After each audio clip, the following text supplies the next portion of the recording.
Hello à tous, on va continuer le chapitre de la chimie, chapitre 2, qui est la chimie pour la vie.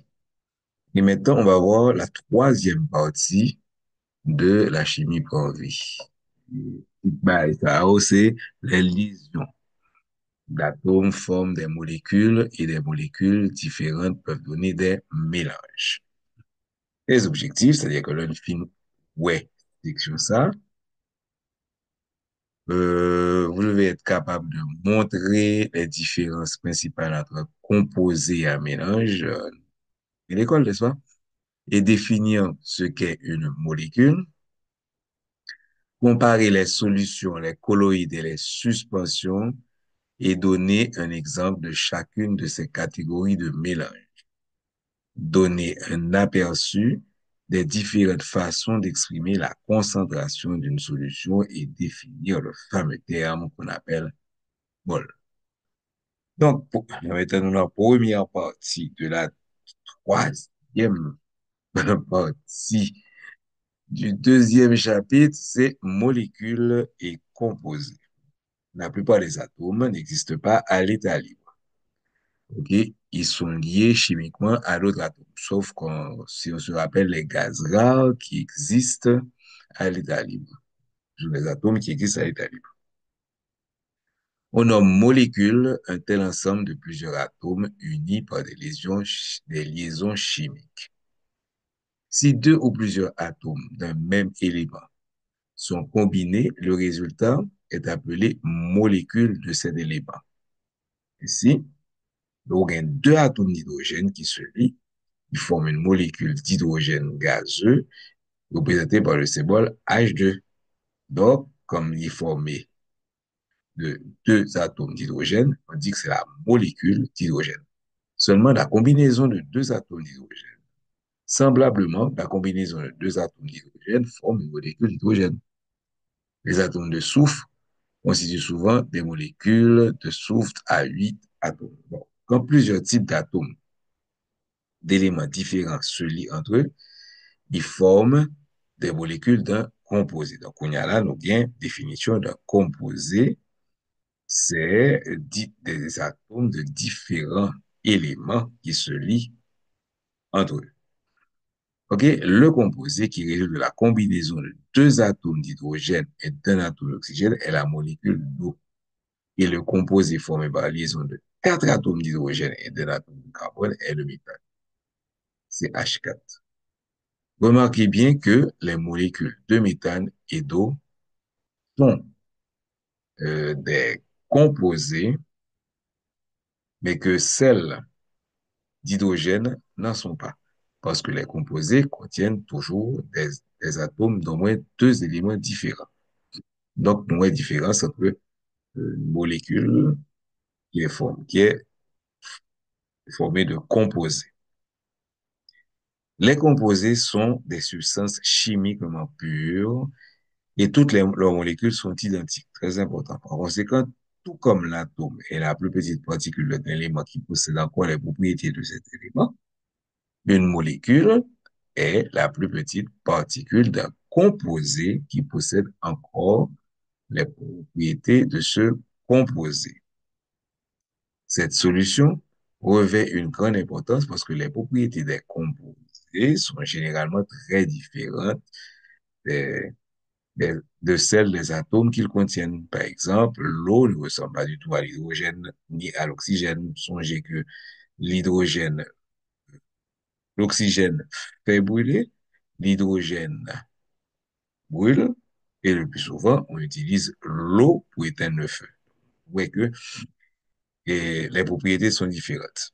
Il est même presque impossible de savoir quel atome constitue un composé sans procéder à une analyse chimique de ce dernier. Tellement ils ont bien ensemble. Donc, le film est composé, qu'on y a nous traverser dans des mélanges. Les mélanges sont des substances faites de deux ou plusieurs constituants physiquement, et c'est pas chimiquement, non, physiquement entremêlés. Donc, on va le plus tard que si c'est physiquement entremêlé, on peut utiliser des méthodes physiques pour les séparer.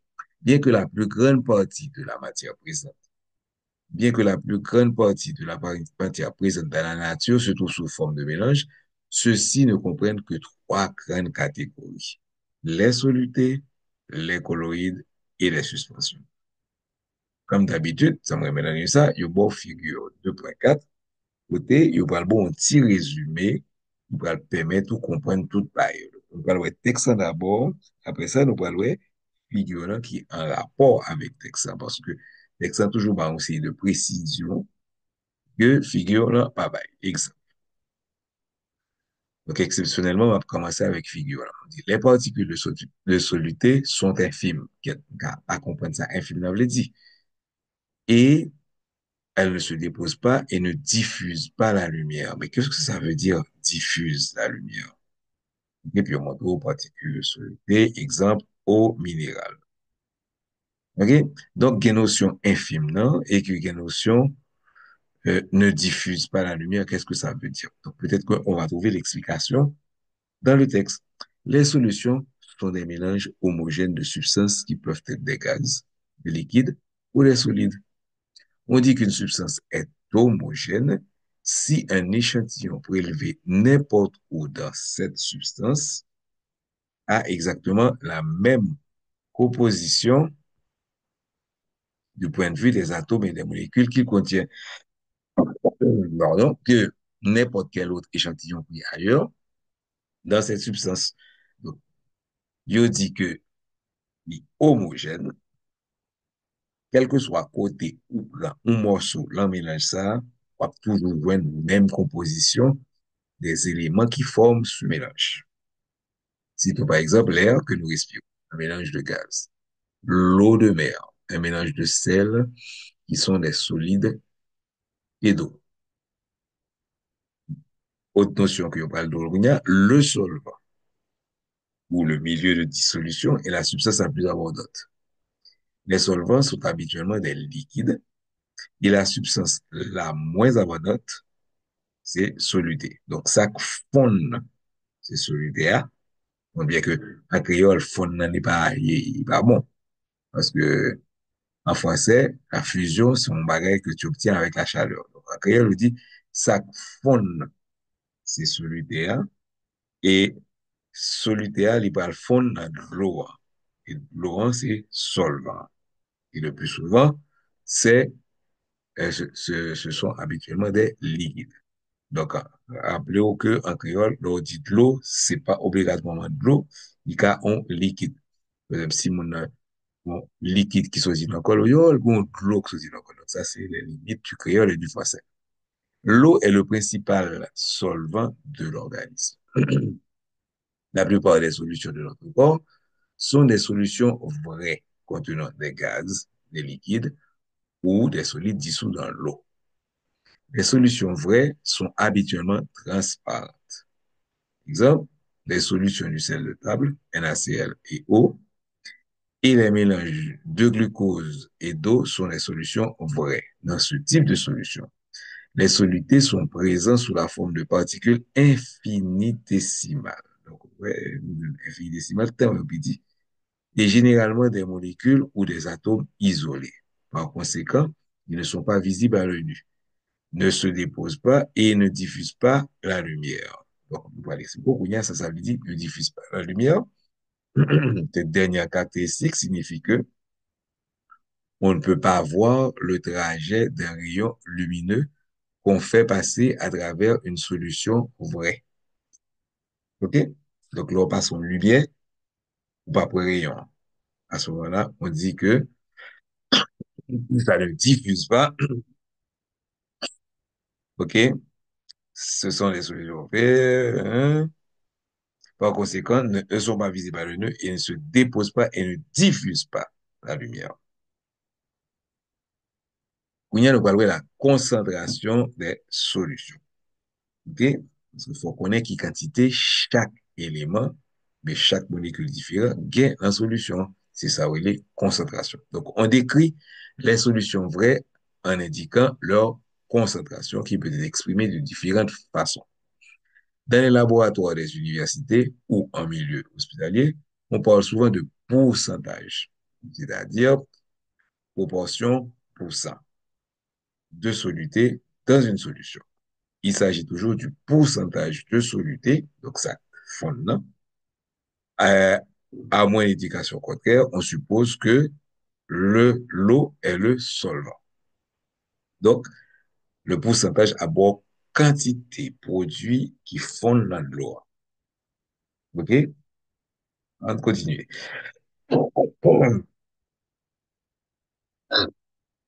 Excusez, on tient grippé. On exprime aussi souvent la concentration en milligrammes par décilitre. Un décilitre correspond à 10 millilitres ou un dixième de litre. On peut aussi indiquer la concentration d'une solution par sa molarité, en mol par litre. Cette méthode semble plus compliquée, mais beaucoup plus utile. Pour comprendre ce qu'est la molarité, il faut d'abord se rappeler de ce qu'est une mole.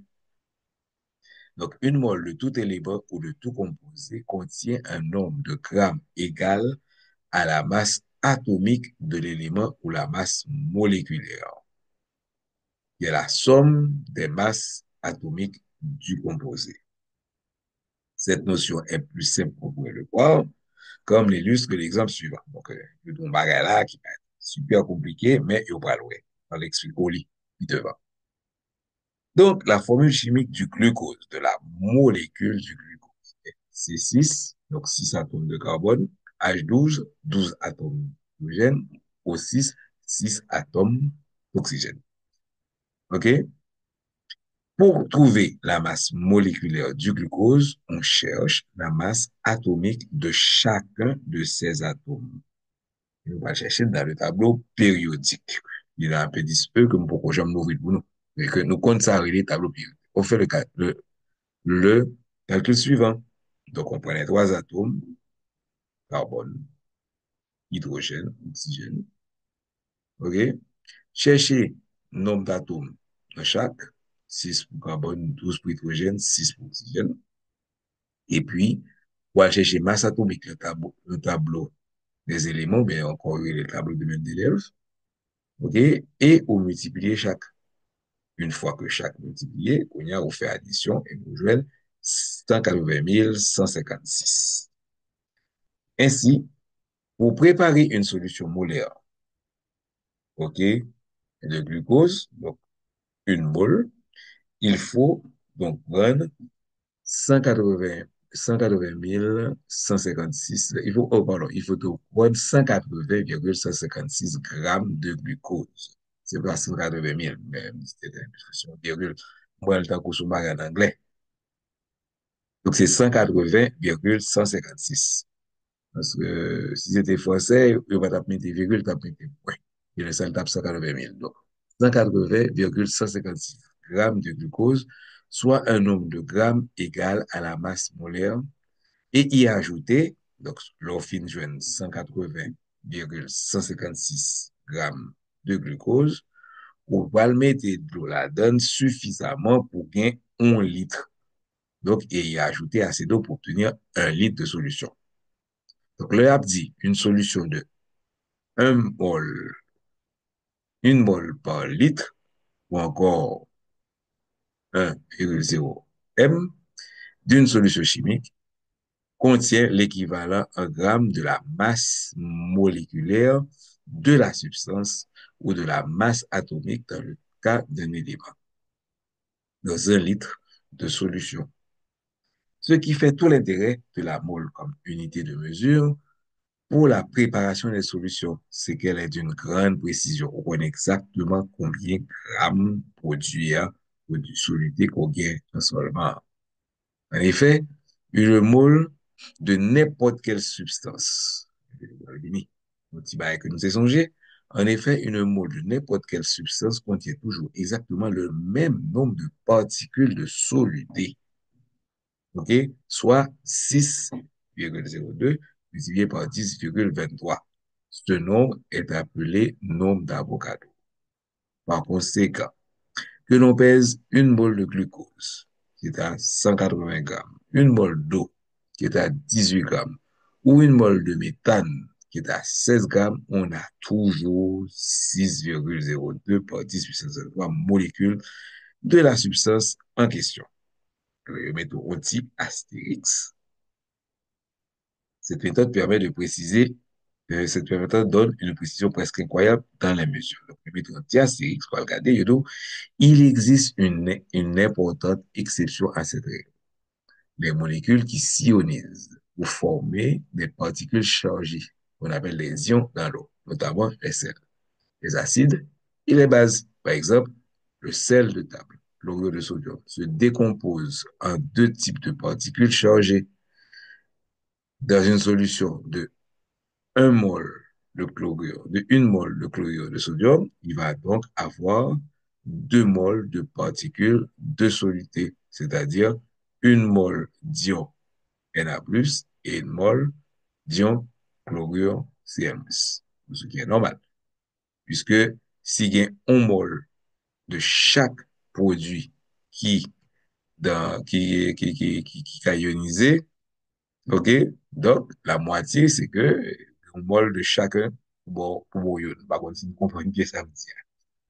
Étant donné que les concentrations de soluté dans les liquides présents dans l'organisme ont tendance à être assez faibles, les valeurs sont généralement indiquées en millimoles. Donc, nous avons une grosse concentration encore. Ça veut dire que c'est, appelé de préférence, des millimoles qui est un millionième de mol.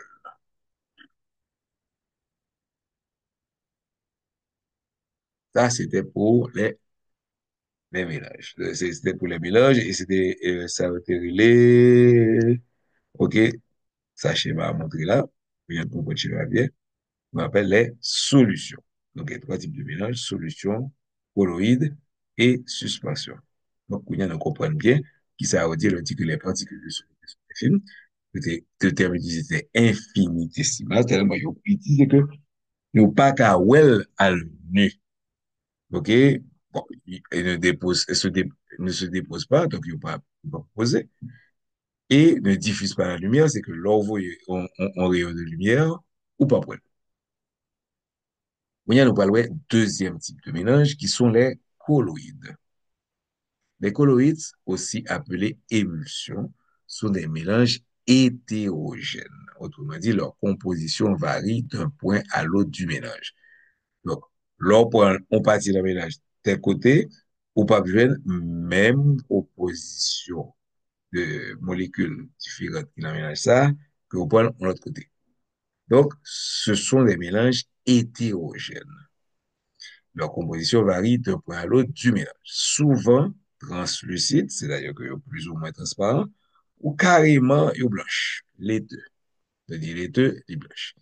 Bien que les particules de soluté de colloïdes soient plus grosses que celles des solutions vraies, elles ne se déposent pas. Cependant, elles diffusent la lumière. C'est-à-dire que lors voyant un rayon de lumière, on peut voir le trajet des rayons de lumière passant à travers un colloïde. Les colloïdes possèdent certaines caractéristiques qui leur sont propres. Donc, il parle pour qui ça, il est colloïde, pour qui ça, il n'y a pas de solution.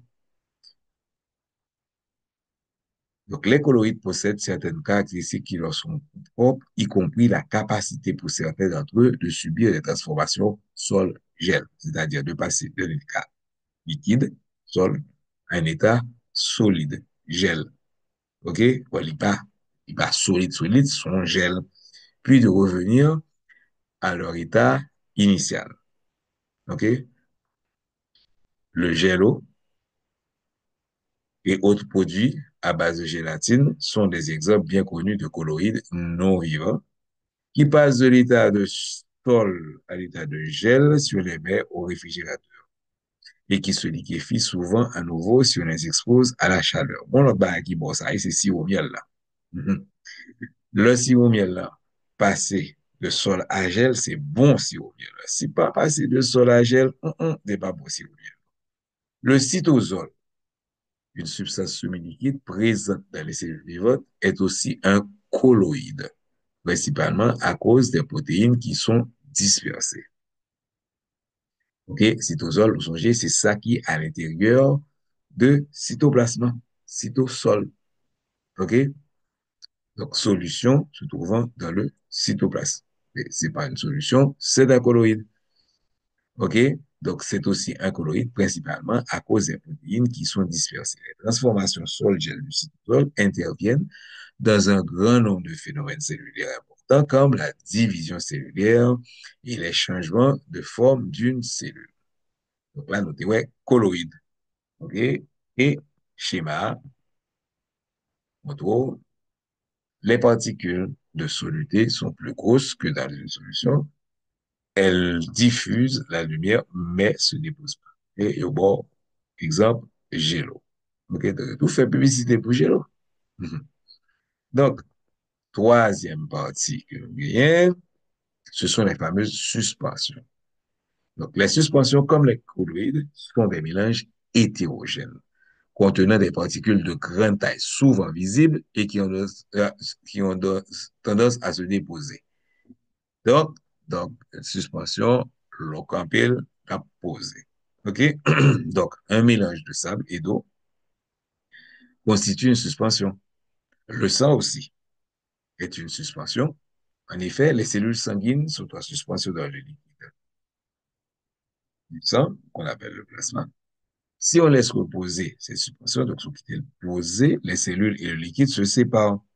Les cellules se déposent au fond du récipient, à moins qu'on ici quelconque nous les maintienne en suspension. Donc, c'est pour les suspensions, il faut tout le temps à brasser, OK, mélange, brassage, ou comme dans l'organisme, la circulation. Donc, du moment que on brasse ces suspensions, il y a bonne impression que son mélange. OK? Ces trois types de mélanges sont donc présents à la fois dans les systèmes vivants et dans les systèmes non vivants. La matière vivante elle-même peut être considérée comme un mélange particulier et il est plus compliqué que tout l'autre, puisque on va y retrouver les trois types. Et on va l'une pour agir à l'autre si ça veut des interactions multiples les uns avec les autres. OK? Donc, nous avons trois types de mélanges, nous avons composés, nous parlons les différences entre mélange et composé. Nous allons maintenant revoir les principales,